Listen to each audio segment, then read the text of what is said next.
This week's guest is a return guest. He actually is the one who this whole podcast is named after. But this week, Joe and I get real with each other, and we talk about what's been going on in our life the last few months, especially about legacy. Listen in. No gray areas.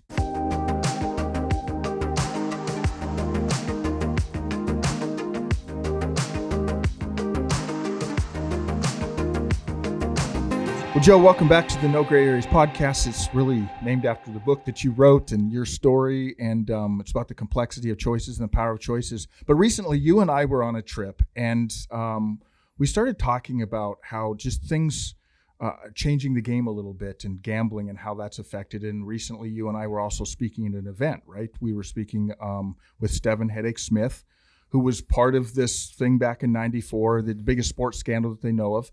And it was fascinating when you and I were sitting down at a restaurant, and I was just listening in, and the two of you were talking about your perspective on how gambling, especially legalized gambling, is changing the sport. So speak into that a little bit. Yeah, the athlete and the gambler conversation, right? Yes, yeah. It's a good way to segue into a story. But I think before I get into that, I wanted to say something real quick. Yeah. I know the podcast is named after my book and my silly journey, so to speak, but you're the face of the podcast, Pat, and for some odd reason, even using your face on the podcast, the channels still keep growing significantly. It's because I hide behind the microphone. That's right. But really wanted to say thank you to you. Wanted to say thank you to the team behind the scenes. Riley does an amazing job with all the video footage. Peyton does an amazing job with all the social media channels, and really feel like we're getting a message out there that's effectuating change. So just wanted to thank you, Joe. Give a quick little thank you for that. I agree, and I love that it really springboarded off of your story and you wanting to make a difference and tell a story that you and this other guy all those years ago, almost 25 years ago now, that you made a decision that's affecting your life for the rest of your life, but helping people understand that the choices we make follow us, but also the choices we make aren't the end of the story, right? Yeah, and that's what really was a springboard to writing the book. It was all about life choices and the consequences of life choices, and what we've done since then with the book, with the documentary on Netflix, with the movie in the works right now, and the different speaking events that you and I and Headache have been able to do. It really feels like there's a purpose behind the crazy journey that I've gone through personally. So, to circle back as to what you said about our last speaking event out there in Nevada, we spoke to several hundred firemen of leadership. Yeah. And, we, on the drive up there, it was you and I and Steven. Interesting conversation. So interesting. To say the least. I mean, what his perspective as a player, my perspective as a gambler, so to speak, and understanding the nuances of the numbers and the betting behind it, and where legalized gambling is going now, and how that infiltrates the game and the integrity of the game, really just leaves someone like me in my warped mind to really question so many different things about the game. And but it did the same for Steven, though, too. That's what was fascinating. He is an athlete, a former college athlete and professional athlete, and you, someone who had gambled, and both you were going like, it really leaves you wondering about some things. It does. And you know what, Pat? For years, gambling was always shunned by the major sports leagues, whether it was football, the NFL, the MLB, hockey, basketball. They always shunned it because they didn't want to tarnish their integrity of the shields that they represent for those leagues. Publicly, that was their message they were putting out there. Privately, they were embracing gambling every which way they could. They were lobbying every congressman and senator they possibly could to get sports betting legalized in every state. And you say, why? Why were they hypocrites like that? That was my question. Why was that? That was exactly what I was going to ask. You read my mind. Why were they hypocrites? And they're hypocrites because it brings more eyeballs to their game. And the more eyeballs that they have on their game, whether it's through the streaming platforms, whether it's through the cable networks, whether it's through any channels that people can watch the game, you have more broadcasting rights and more revenues that are brought into their pockets. How does it bring more eyeballs? Like, you're saying that some people may not have watched the game, but will lay down a bet on the game are now watching the game. Is that it? Exactly. You look at, FanDuel and DraftKings and these different individual platforms that are out there. I'm just referencing FanDuel and DraftKings because you could pick out individual players to actually compose a team. So what you're doing, let's say you're picking out some random basketball team you're at home on the couch on a Wednesday night, and the wife and the kids are gone, and you're channel surfing, and all of a sudden there's a game about to start with the Sacramento Kings. Nobody's really going to tune into that game and watch that game because the Sacramento Kings are a 500 basketball team and they're playing probably some other 500 basketball team. But if that same person's on this couch and he could compose a basketball team made up of 2 or 3 players that are playing that night, now he's going to watch that game because he has a monetary interest with the outcome of what happens. Yeah. So that directly affects the owners of the leagues. Yeah. The owners of the teams, the leagues, their contracts, their revenues, and everything else like that. I mean, how many sports stadiums? I think there's. I'm probably going to mess up this number, but I think there's 17 or 19 states right now in North America that have legalized sports gambling. I mean, you go to that's coming close to half the states. Then it's legalized. You're really good with math, aren't you? Yeah, I was just trying to impress you with that. I did. Did I impress you? Yeah, did a good job.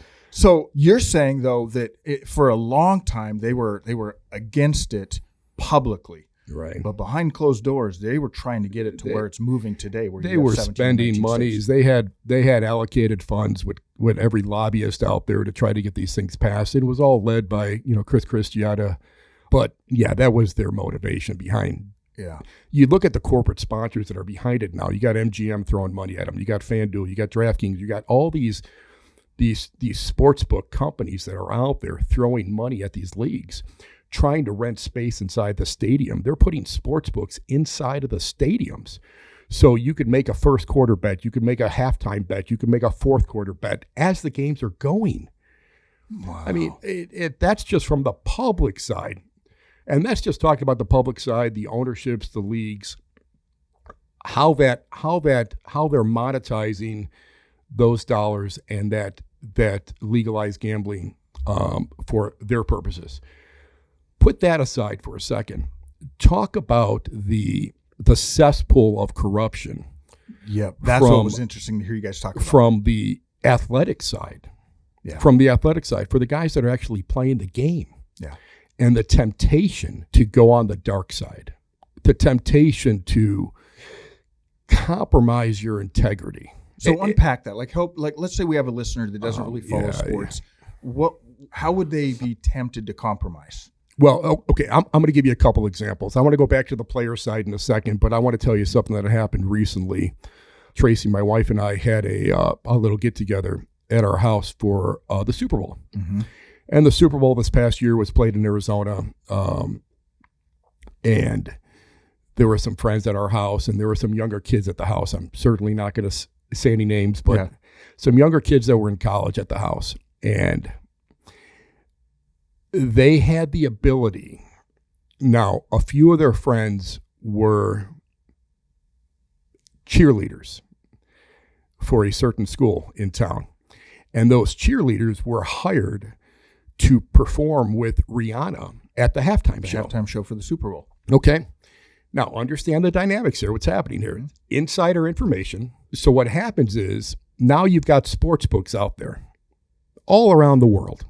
London, Australia, here in the States, that are taking bets on what color dress or outfit is Rihanna going to wear, what's going to be her first song, what's her first song she's going to play, what's her last song she's going to play. And people can make bets on and this. They're taking bets on that. Now, these kids, and I say kids because they're 21, 22 years old in college. Kids to us since we're in our 50s now. Kids to us, right? More so to me than to you, right? But these kids, because of their friends that they knew that were practicing and rehearsing with Rihanna for 2-3 weeks earlier, they were all under NDA, and NDAs don't mean anything to these kids, right? They knew the exact performance layout of that halftime show. They knew they did the dress rehearsal runs 2 days before. They knew exactly what outfit Rihanna was going to wear. They knew what song she was going to open up with. They knew what song she was going to close with. And I'm so they listening. could go lay bets down with insider information. I'm listening to them tell me, and it wasn't much money. They were betting $50 and $100, right? But to them, as a starving college student, they were sweating it. They couldn't wait for that halftime show to come. Say, God, are we going to be right? I'm saying, you've got tomorrow's newspaper today. Yeah. How are you going to be wrong? Now, I didn't, as much as I was thinking that in my mind, they had tomorrow's newspaper today, I'm thinking the direct correlations with what happened with me and the ASU events or what happened in 93, 94. Absolutely. Like I, at the age of 23, Yeah. chose to compromise my integrity. I did it because I knew I could really probably predict with some semblance of success the outcome of how ASU was going to play. Why? Because the players, I had Steven and I had Isaac Burton, they were motivated. They were motivated by money. In a sense, you had tomorrow's paper today. Exactly. In a sense. And I look at what these kids did, and they don't realize, for them, maybe in that moment, it was just, hey, I'm going to win a few $100 because I got some information. But they don't realize how they just put a severe dent into their integrity and into their mindset and into how they perceive things. Because now their perception was, hey, I played in the gray area and I got away with it. Nobody really got hurt. Nobody was really affected. But hey, I made a few bucks because it was easy. But I didn't do something that was right. Yeah. That's how it dented their integrity in my mind. It's that slippery slope. You start. It is. Yeah. And I've said this a few times, Pat. I know you and I talk about it. Once you compromise your integrity 1 degree off of center and you find it to be okay, it's next to impossible years down the road to get back to center again because you're never going to right that ship. It's like a ship traveling across the ocean that gets 1 degree off course. Well, he's going to miss his target. Yeah. So if your target is to be a person of integrity, a man of integrity, a woman of integrity, whatever it may be, they don't even realize what they did by doing that, by making that choice. Now, do I blame them? No, I really don't. Should I have been more of a barometer to maybe say, guys, hey, that's not really cool what you're doing? It's not my game. But it's interesting because that's one of the things you're bringing up, isn't it, Joe? That when we legalize gambling, it's opening up all these doors that is making it because there's all kinds of ways someone can start getting insider information. And then they're starting to go down a dangerous road. And I could literally sit here for days with you to talk about the cesspool of corruption, of how money and personal gains at a gambling window could influence the outcome of how a game is played. I mean, you could take it all the way down to a water boy on a team that maybe has some inside information. He overhears something on the sideline, or he knows that the star player of the team has been coming in to the training room every day for the last 4 weeks because he's got a bum ankle or a bum knee. But yet the team's really not reporting that injury at all because the players are, he's going to grit it out and he's going to play, but he knows he's probably playing at 50%. But that's insider information. Yeah. Now you take that same insider information to a guy that's on a board of a publicly traded company and he knows, hey, my next quarterly report is going to be garbage for this company. I'm going to short the stock. Well, that guy's going to end up in prison.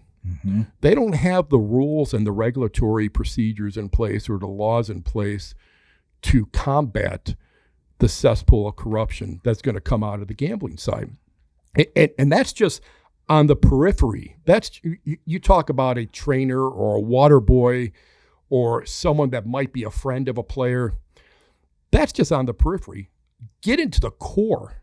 Now you get into the core as to the players that are playing the game. Come on. Which is what happened back in 94, right? But you're saying now that it's legalized, that you're opening the door for that to happen a lot more often. Yeah. And I've given this example several times, and I don't think you and I have talked about it on air at all, but I'll say, let's say you've got a team where they've got a fourth-year senior, a fifth-year senior, a kid that's a mediocre player on the basketball team, averages 15, 20 points a game, but he's never really going to go to the next level, never really excelled in school, but he's going to get his degree because the school made sure he got his degree. But yet as a starving student, he realizes, hey, 6 more months, I'm going to graduate. I'm going to have to go get a job. Oh, the job market sucks right now. I really don't know what I'm going to do. I'm probably going to maybe get lucky to go find a job making, $50,000 a year. If I'm lucky, I'm going to have to get in the real world. But yet every day when he's driving to practice or every day when he's going to a game, he has to drive past a sports book. Mm-hmm. Mm-hmm. And you're not going to tell me at all, and you can tell me, but I'm not going to believe it, that every player that plays the game doesn't know what the betting line is. Yeah. They're on the bottom of a TV screen. They're on the ticker on ESPN. Mm-hmm. They have shows about it on ESPN. Have buddies that are betting, that are telling They all them, know, hey, you guys are a 10-point favorite tonight. What do you think? They all know what's going on. So now you look at the element of temptation that goes on with that kid when he's, maybe it's Valentine's Day. The kid wants to take his girl out to dinner. It doesn't have 2 nickels to rub together, but yet he knows his team's a 13, 14-point favorite that night, and he's driving past a sports book every day to go to practice or go to a game. And all he's got to do is, hey, I've got $500 in my pocket. Why don't I just go in there and I'll make sure we win tonight, but I'll make sure we don't win by more than 13 or 14 points. Yep. I'll just brick a few free throws down the stretch. Yep. So, that element of temptation, that element of corruption is just so prevalent. And, Joe, recently when we were having this conversation, you, Stephen, and I, and recently I saw a game, this was probably in the last 2 months or something like this, and the over-under, the team was right at, it was like a 1 point if they went over. And right at the end of the game, guy gets a steal, wide open, and if he makes the dunk, they go over, changes the over-under on the outcome game. And when he's going up for the dunk, the ball slips out of his hand and flies out of bounds.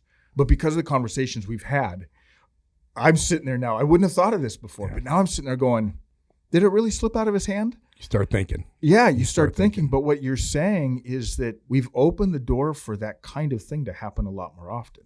That player maybe before wouldn't even have thought of that, but now when he's going down and he's about to make the wide open dunk, and he knows it changes the over-under. That's what you're saying, correct? Well, yeah, and it's probably a little bit more difficult on a team sport. When you talk about, I think football's probably next to impossible to fix an outcome on. Basketball's a little bit more easier. But individual sports, Pat, individual sports, I know my nephew's here and he's a big UFC guy and I'm a UFC fan too as well, but you can't tell me.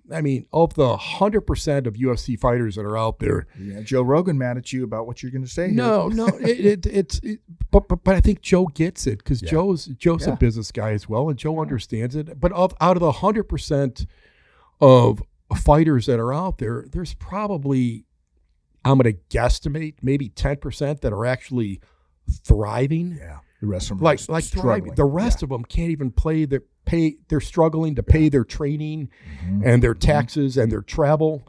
They're searching for endorsements to kind of help feed their family. And you look at the lifespan of that career, maybe 3, maybe 5 years if you're lucky. Yeah. So how many fights are you going to have in that 3 to 5 year range?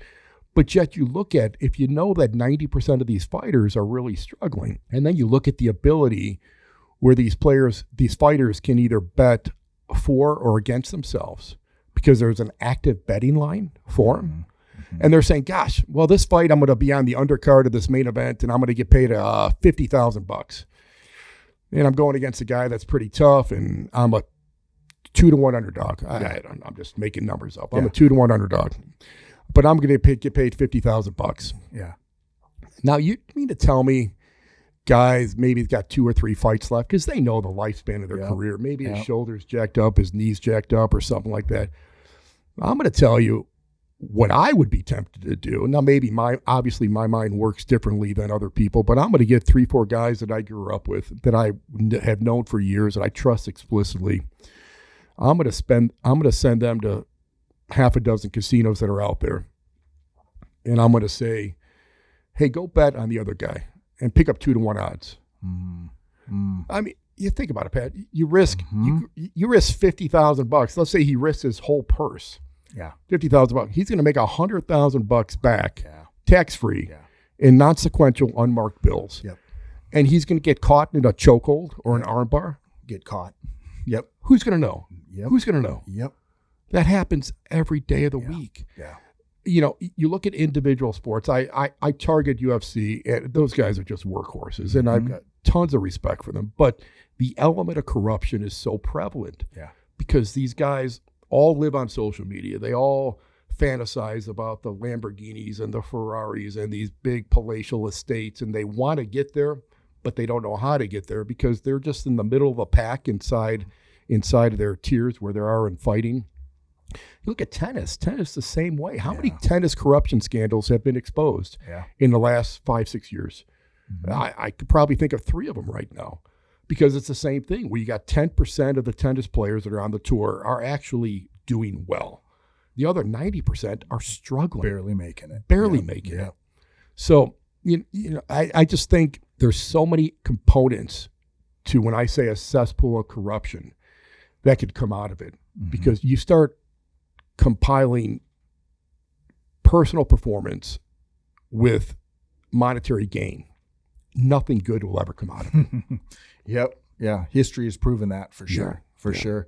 Well, it was such an interesting conversation that we had that day and that we're having today because I think it's, you know, and our audience is probably going to be watching sports now a little differently, as they should. Yeah. I mean, we're living in a time, and there's not always easy answers to everything, but I think you're bringing up some really good points here where because we're living in a time where this is now legalized, there's a whole nother complexity that's been added to it. And Pat, let me make sure, man, I am, this is not an anti-gambling crusade at all because you and I know. You and I have been buddies for a while here, and we travel, we talk all the time. You know when I gamble, and you know when it's in my mind, and you know when I'm looking at scores, you know, and I enjoy it. Yeah. I enjoy it. I just look at it differently because I understand the nuances behind it of what is potentially out there. Yeah. So I will make sure nobody thinks that I'm on a anti-gambling crusade because that's not the case here at all. In fact, the audience should know that a lot of times when you're thinking about betting a game, you come to me for advice. And now you do the exact opposite of whatever I might suggest, right? That's exactly. You learned really quickly. That's exactly right. I remember. I'll tell a quick little story about you. And we were in Nashville. I remember this. The people we were out there with ended up leaving, and it was just you and I for a couple extra days. So he said, "Hey, let's go to the Nashville Predator game." Yeah. And you and I are in the hotel room, and I'm saying, okay, Pat, maybe we should bet this game. Maybe, you know, have something that could intrigue us for the night, right? And watch it. So I read you every stat possible. And I was Googling it You felt so confident you were actually thinking about making your first bet yourself, right? I knew we were going to win. You knew the outcome of that game. Yeah. It's like I had tomorrow's paper today. You got 2 ways to bet a game. You could bet who's going to win and the over-under. Yeah. You were 0 for 2. Yeah. Great job. Yes. Your handicapping prowess is ever amazing. Since then, when you ask me any advice on it and I give it to you, you're like, I'm going with the opposite. The opposite side. And it's usually worked for you. It's working well. This is why I don't bet. But, you know, I haven't made a bet in quite some time. Even, you know, which is surprising. This is, even with the Super Bowl here in Arizona, I didn't put 1 penny on the game. Yeah. Which is the first year since I can remember watching sports that I didn't have an interest on the game. Here I am, almost 55 years old, right? Yeah. Even with the NCAA tournament, I was asking one of my son-in-laws on this trip we just got back from, who's playing? Yeah, I had no idea. You weren't even paying attention to But because you know what happened? I've sought your guidance a lot on this, is to clear up a lot of the bandwidth in my life, right? Because you only have so many hours in the day. Yeah, you know, so many hours to be a husband, to be a father, to be a friend, to conduct your business. To, you know, we've got the foundation. Yeah. And there's so many hours. And when you start adding things like gambling, because I can't just bet a game at 2:00 in the afternoon and then wake up the next day and say, hey, did I win? No, I've got to live inside the game. I got to understand what happened every quarter. I got to understand the swings of the game, right? And so it just monopolizes my mind. Yeah. So what I did when you and I had this quasi come to Jesus talk last August is really said, okay, what's important in my life? What do I want to accomplish? What do I want to do? And you were not only a big influence, but as always, a great friend, and really guiding a lot of that stuff and saying, okay, just get rid of the noise. Get rid of the noise and focus on what you can do to effectuate change. So, like I said, Joe, you're like a master communicator, because I wanted to transition into legacy and talk about legacy, and that was a perfect transition into that. Because on a recent trip that you and I were on together, we started talking about legacy one night, and it came up because you were telling me a story about an event you went to with your dad years ago. So I want you to explain that in a little bit. But what you're describing has so much to do with legacy, and we're going to unpack legacy in a moment. But we only have a certain number of hours, and everybody has the same number of hours, 24 hours. But what we do with those hours are really building our legacy, or not building that legacy, or an unhealthy legacy.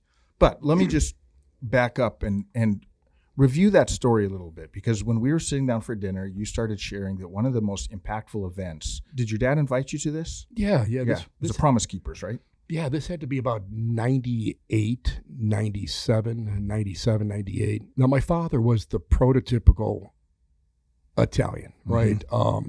Was a police officer in Chicago for 17 years. Didn't put up with a lot, really ran a tight ship, but really a man of integrity, right? Mm-hmm. Really, growing up, we grew up Catholic. We went to church on Easter and Christmas type of thing. And we were talking the talk, but not really walking the walk, so to speak, as a family. Yeah. But later on in life, after my parents moved to Las Vegas, my dad and my mom both really became a lot more involved in their church out there. And I saw a lot of changes with my dad. And, where he'd be reading the Bible quite a bit and talking to me about different things inside the Bible. And I knew of things, knew of stories, but I really wasn't close to being a theologian. Yeah. It's a hard word to even say. I wasn't even close to that, right? So my dad and I had to be 27, 28, and maybe 97, 98, right around there. And my dad calls me up and said, "Hey, Joey, I'm going to go to this men's event in Tucson called Promise Keepers." I said, "What is it?" He said, "Coach Bill McCarthy's going to be speaking there." I said, "Oh, okay." He really didn't even explain what it was. He said it's a men's event, and it's going to be held at U of A, but Bill McCarthy's going to speak there. I said, "You probably surprised when you got there, because if our audience doesn't know, those for a number of years, they would pack out entire football stadiums." It was an event with my dad that I'll never forget. So my dad drove in from Vegas, picked me up here in Scottsdale, and we went to the Tucson together. And it was an event that really changed a lot of things in my life at that age. And Pat, there had to be 60, 70,000 people in that stadium. The entire football field was filled with people. All the grandstands were filled. It was at the U of A football stadium. And I remember hearing Bill McCarthy speak. And he spoke of two things. He spoke about teaching people how to pray and why to pray. And for some reason, this was after the ASU thing. Yeah. I knew I was going to prison for the ASU thing. It was in between when I got indicted versus when I was going to get sentenced. Okay. That was when this Promise Keeper event was. Yeah.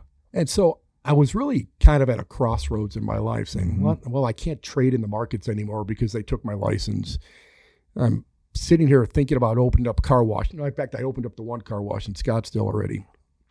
And we were building the other one on 19th Avenue in Bethany Home.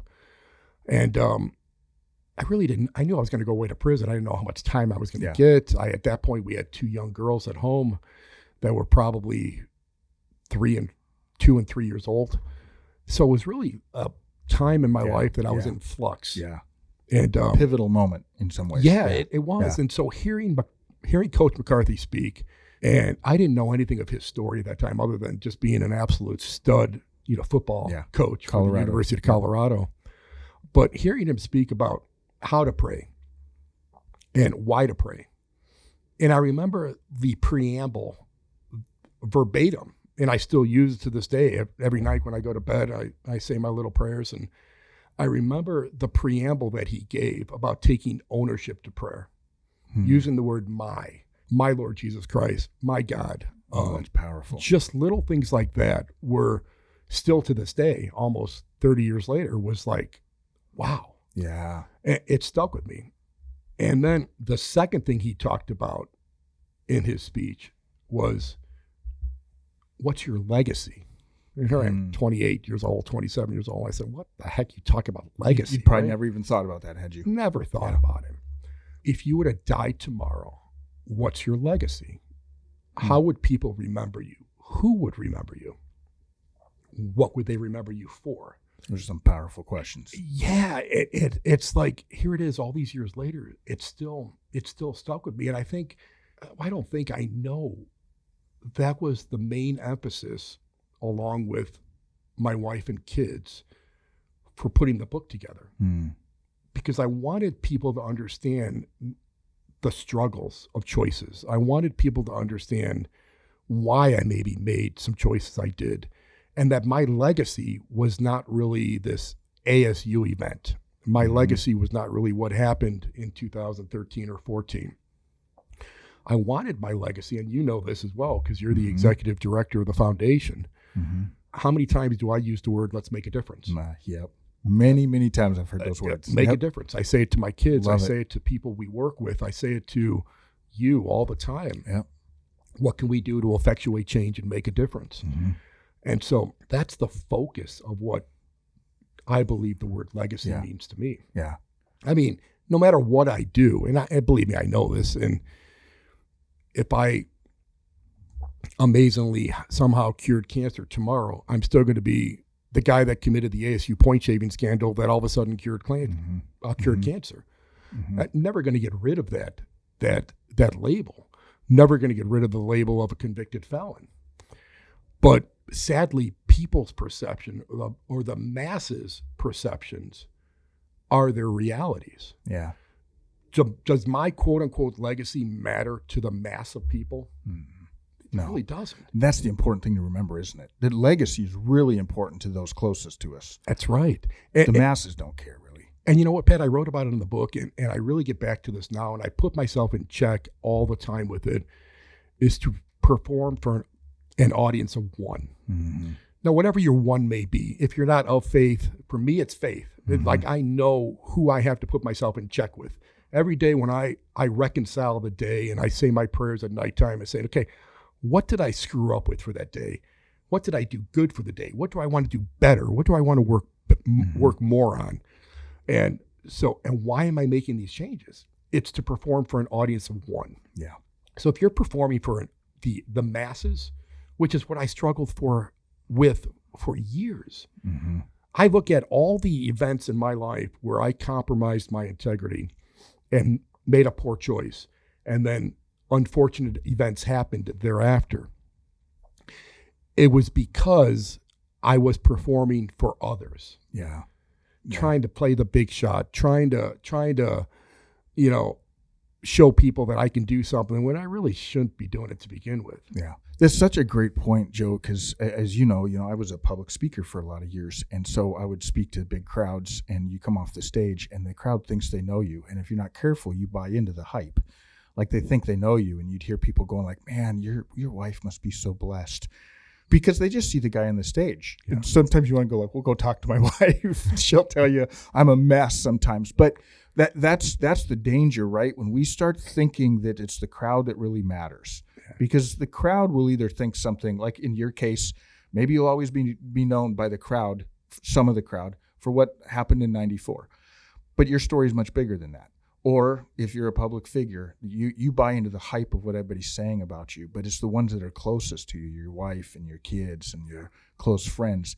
That's where legacy really matters. That's what you're saying. It is. And when you say the story is much bigger than that, Pat, it's like I'm very cognizant of putting myself in check, which is why we've turned down a whole bunch of things that have been presented to us, because I want the story to have a purpose. Like, some of the conversations we've had with people that want to do the story and glamorize it and Hollywoodize it and bastardize it, for lack of a better word. But we've said no to it because it didn't have a purpose behind it. So, doing things with purpose, performing for an audience of one, using whatever my poor choices may have been for a purpose where maybe it could touch and and help or change somebody's youthful mind in terms of the direction or decision they may make, then it all starts to have a purpose behind it. Yeah. But, the whole legacy thing is something that I really think about a lot. Yeah. But who's the legacy important for? You challenged me in the month of March here, which is 25 days ago. Let's read Ecclesiastes. Yeah. Twice. We've been been reading it.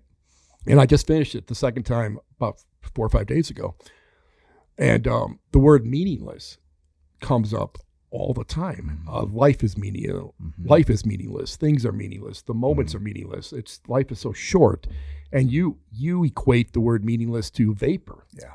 Yeah. It's like that text you sent me yesterday about, where you got the picture of the 10 or 11-year-old girl looking in a mirror at her 80 or 90-year-old reflection. Yeah.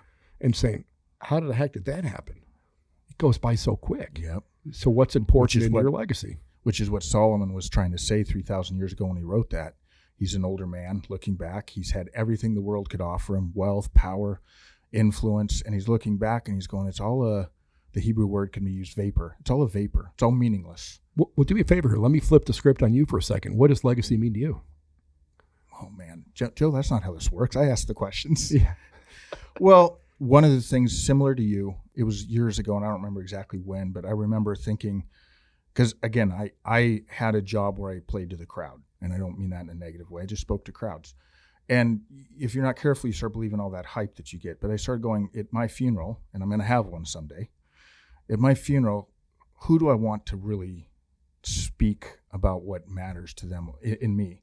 I didn't really care anymore about the masses, what they said. Like, if everybody filed up there and said, he was so great, but my wife stood at my casket and didn't have that many good things to say, maybe she wouldn't voice them publicly, or my children, so it started me thinking in the area of legacy. So years ago, I actually wrote down, what do I want, in one sentence, what do I want my wife to say if I go before her? What do I want her to say at my funeral? What do I want my kids to say at my funeral? What do I want my closest friends to say at my funeral? And I wrote that down in one sentence. And then legacy is to try to live in such a way that that's what they'll say. So I like, similar to you, I guess I started realizing that I was going to leave a legacy whether I liked it or not. And it wasn't so much to the masses that it mattered. It was to the important people in my life. So we have a similar journey with that. Yeah, and hopefully I'm not breaking the veil of our friendship by saying this at all, because if I am, maybe Riley could just cut it out. But what was interesting to me, on one of our trips, we had a 9-hour flight together, and you were writing letters to your 3 kids, and you called it your death letter. My end of life letter. End of life. It sounds so much more sexier, right? It does. It sounds okay. Sounds less tragic. Yeah, I'm going to call it your death letter. Yeah. So when your 3 kids get to read your death letter, and you spent days on this. Mm-hmm. I remember you told me, well, I got one done, and then a couple of days later, well, I got the second one done. Well, I'm still working on this one. And you put so much thought. I don't even know. And I started thinking about that. Well, hey, should I do that to our 4 kids? And I'm thinking, I don't even know where to start. My whole life's out there right now. I don't even have any secrets for these kids, right? They know everything we do business-wise. We're such a blessed family. And between my wife at the helm and the kids, I mean, it's so transparent, everything we're doing. But I wouldn't even know where to start with a end of life. I'll give you that. Yeah. End of life letter. Well, for me, it was more, I just, again, it goes back to legacy, what we're talking about. I'm saying, okay, if before I take my last breath, and I don't know when that'll be, I might get another 20, 25 years, and I might have a week, or today might be it. I don't know. So I may have to change these end of life letters a lot.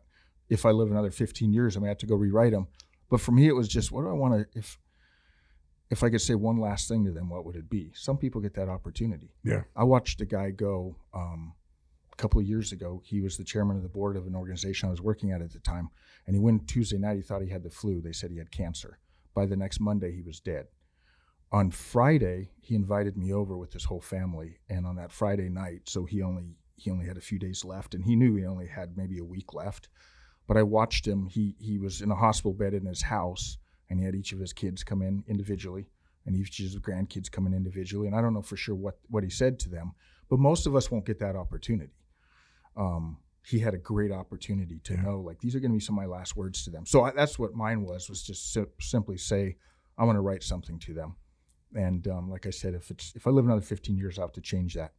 What I love about our conversation, though, Joe, is that I think everybody, all of our listeners, need to understand that they're going to leave a legacy. And it's what you learned at Promise Keepers all those years ago. They're going to pass away someday. That's what Solomon says. Yeah. Solomon actually says, it's a fool who doesn't think about his death. It's a fool who doesn't think that I'm going to pass away someday.